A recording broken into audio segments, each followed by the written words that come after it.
महाशिवरात्री आणि आम्हाला इथं जे मिळालं ते अजिबात एक्सपेक्टेड नव्हतं. सकाळची बरोबर 6 वाजता सगळी गँग आमची रेडी. अंधार फाडत गाडी निघाली डोंगराच्या पायथ्याच्या दिशेनं. गड श्रेणी मीडियम म्हणतात, पण चढताना दम काढतोच. पण वर काय वाट बघत होतं माहितीये? सूर्य हळूहळू वर येत होता आणि आम्ही गड माथ्यावर होतो. समोर एक पोस्टर, पूर्वेकडचा दरवाजा, चुन्याचा घाणा आणि वास्तूंचे अवशेष. मनात एकच प्रश्न होता, हा विलासगड तर नसेल ना? कारण या गडाबद्दल माहिती फार कमी सापडते. पण ह्या पोस्टरमुळे थोडा इतिहास आम्हाला अनुभवायला भेटला. इथे कधी काही भला मोठा असा दरवाजा असावा. डोळे मिटले की इतिहासात जिवंत जागा होतो. पण वेळ होती ते मल्लिकार्जुनाच्या दर्शनाची.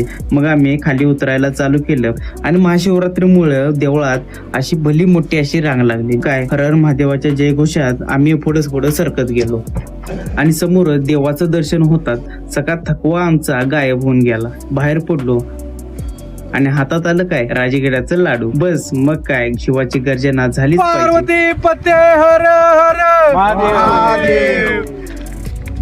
गड उतरताना वाटेत आम्हाला 97 वर्षाचा हा तरुण भेटला आणि त्यांचा आशीर्वाद घेतला आणि आम्ही पायपोडी निघाले. पण मन मात्र गडावरच होतं.